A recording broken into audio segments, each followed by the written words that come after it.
Assalamualaikum warahmatullahi wabarakatuh.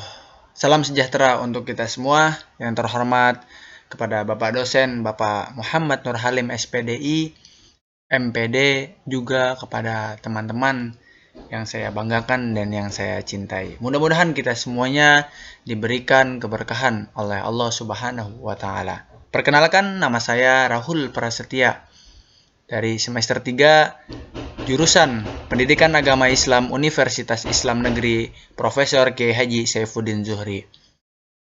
Adanya saya di sini, saya ingin mempresentasikan yaitu sebuah PowerPoint yang berjudul Teknologi Multimedia Interaktif.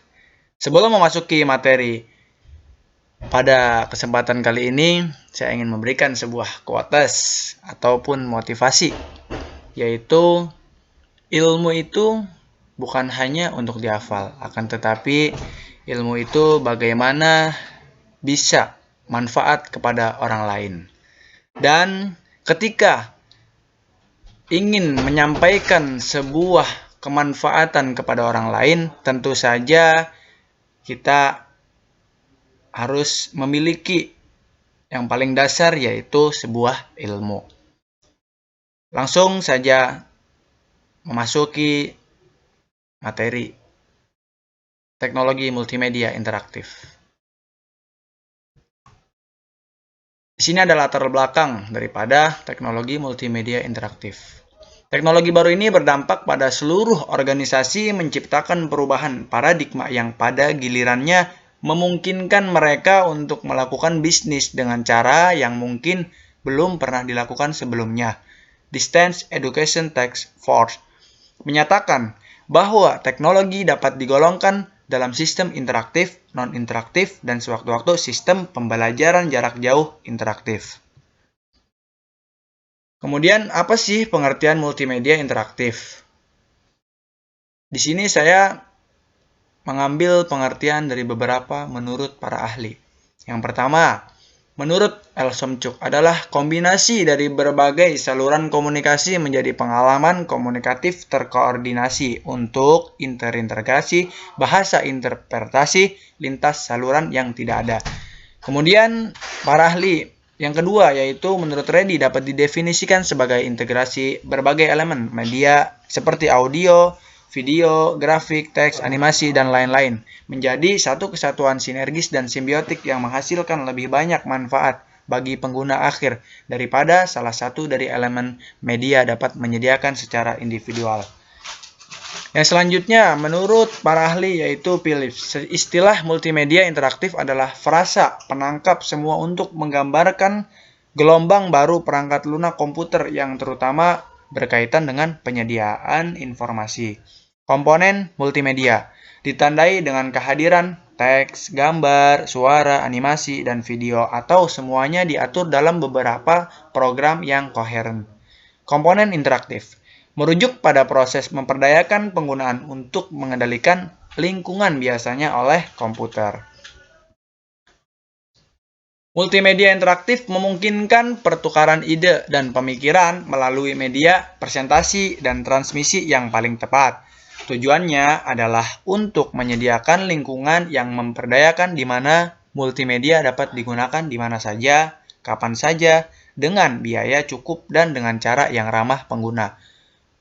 Untuk itulah sangat penting bagi pendidik teknik untuk terus mengintegrasikan alat digital ke dalam kelas. Sistem pembelajaran yang terintegrasi dengan teknologi dapat berinteraksi dengan peserta didik, baik dalam mode yang mirip dengan instruktur konvensional dan dalam mode baru teknologi informasi melalui simulasi urutan logis dan fisik. Yang selanjutnya ada contoh aplikasi teknologi multimedia. Yang pertama yaitu video analog atau digital. Kedua, konferensi audio. Dan yang ketiga, perangkat lunak autoring. Yang keempat, CD-ROM drive. Yang kelima, perangkat lunak utilitas kolaboratif. Yang keenam, sinyal digital. Yang ketujuh, hypermedia. Yang kedelapan, laserdisc. Yang kesembilan, e-book. Yang ke-10, proses synthesizer. Yang ke-11 yaitu animasi. Ke-12, konferensi video. ke-13, realitas virtual. Ke-14, pengambilan video. Ke-15, kamera video. Itulah contoh daripada aplikasi teknologi multimedia. Kemudian ada tahapan dan cara penggunaan multimedia interaktif dalam pembelajaran.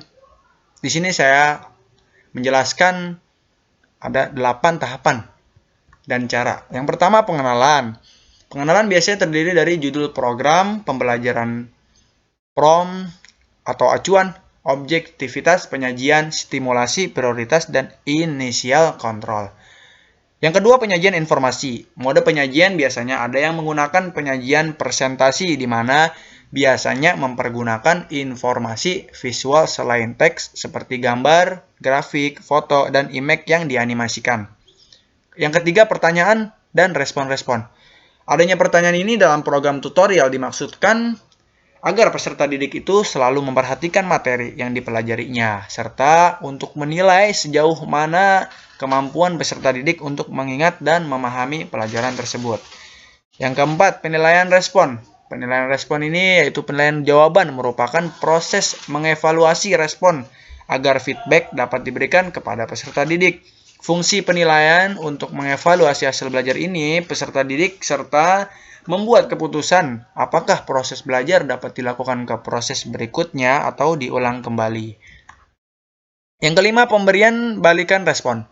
Fungsi adanya umpan balik adalah untuk menginformasikan apakah respon yang diberikan peserta didik tepat atau tidak. Yang keenam, pengulangan. Pengulangan dilakukan sebagai respon untuk menganalisa jawaban, salah atau benar yang diberikan peserta didik dalam menjawab soal. Yang ketujuh, segmen. Pengaturan pelajaran.